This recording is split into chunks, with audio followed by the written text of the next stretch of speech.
L'Australie, ils en rêvaient.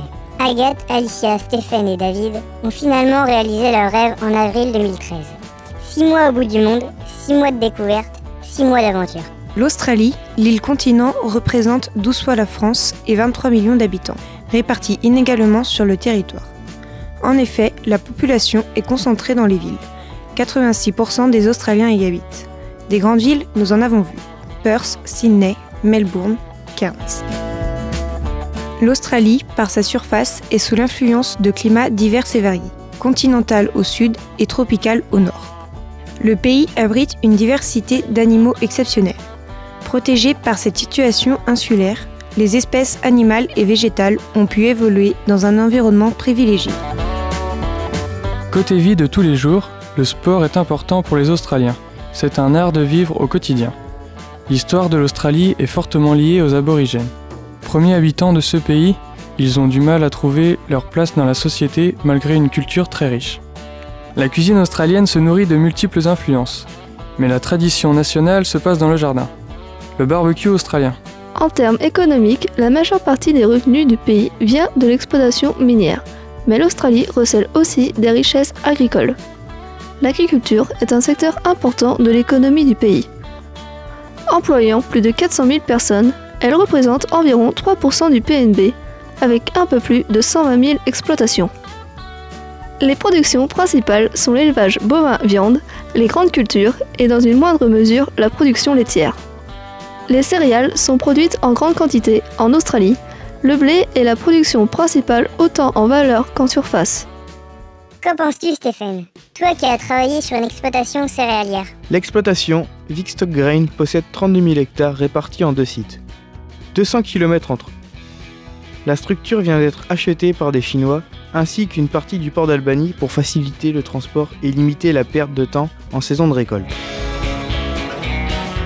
Objectif de l'exploitation, semer les 32 000 hectares en moins de 3 mois. Blé, orge, colza. En pleine saison, nous sommes 12 salariés divisés sur les 2 sites. J'ai la responsabilité d'un semoir avec un objectif à atteindre, semer 170 hectares par jour. Entretien rapide du tracteur et semoir y compris. 2 mois et demi après, l'objectif est atteint. Place maintenant au désherbage.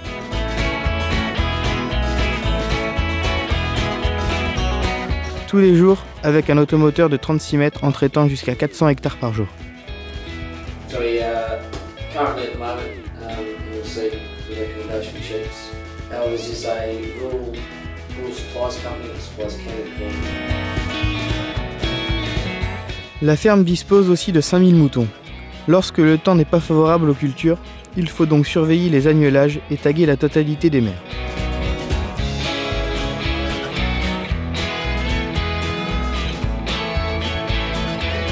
Autre source de travail, passer dans les différentes parcelles pour éviter la présence des cailloux.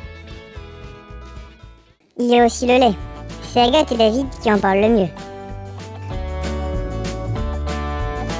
J'ai été accueilli par la famille Brennan sur une exploitation de 500 vaches laitières de race Primostein conduite en système herbagé sur 800 hectares. Les vaches produisent environ 3 millions de litres.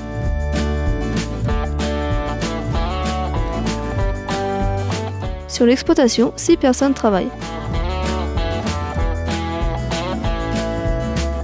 Rose et Larry Brennan et 4 salariés.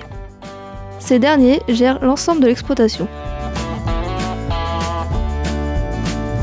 Comme je suis arrivée pendant la période des vélages, je suis devenue responsable de l'atelier veau. 250 veaux à nourrir par jour. Il faut aussi s'occuper des génisses. Autre activité sur l'exploitation, déplacer le troupeau pour la traite. 2h30 de balade pour arriver au parc d'attente. Comme en France, l'exploitation dispose d'un suivi technique une fois par mois. Ce jour-là, tous les salariés participent à la traite pour prélever et étiqueter les 500 échantillons qui sont ensuite analysés par un organisme. Ce fut une expérience inoubliable, très enrichissante professionnellement et humainement. À 250 km au sud, allons voir David. Me voilà arrivé chez Julie et Wally Bettings. Installés depuis 30 ans, ils ont agrandi peu à peu leur structure. 300 vaches pour 650 hectares de SAU, composés essentiellement d'herbes.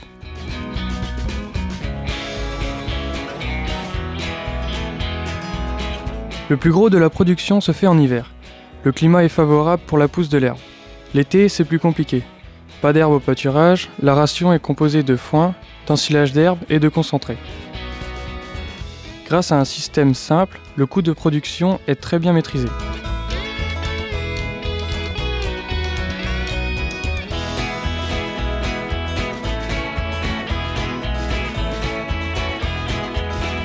Traire est une activité très prenante sur l'exploitation, 6 heures par jour. Les équipements sont vieillissants et sommaires. Prendre sur soi et être à l'écoute ont été les maîtres mots de cette expérience. Qui aurait cru qu'il y a des exploitations porcines en Australie? Personne, sauf Alicia. En route vers Mandurah, sur le domaine de Nambilup, où j'ai été accueilli sur une exploitation porcine de 3500 truies avec une conduite à la semaine. John, le manager, m'a tout de suite mise à l'aise sur le travail à fournir. Je suis responsable d'une maternité de 120 truies. Mon travail consiste à gérer les porcelets de la maternité au sevrage, avec pour objectif d'améliorer le nombre de porcelets sevrés par portée. Observer, manipuler et soigner les animaux sont les points les plus importants à effectuer au quotidien. Meuler les dents, couper les queues,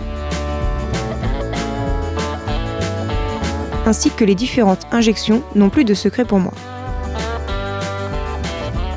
Le jeudi est un jour réservé au sevrage et à la vaccination des porcelets, ces derniers étant engraissés sur un autre site.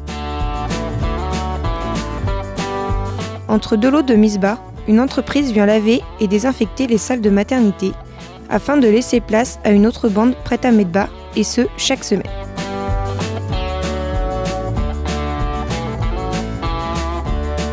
La filière porcine est peu développée en Australie. Les approvisionnements peuvent se faire attendre et la gestion des stocks n'est pas facile. Malgré les journées bien chargées, l'ambiance au travail reste cool. Chanter, danser, rigoler, le tout amenant un esprit de complicité avec certains collègues. Et maintenant, en route pour le road trip.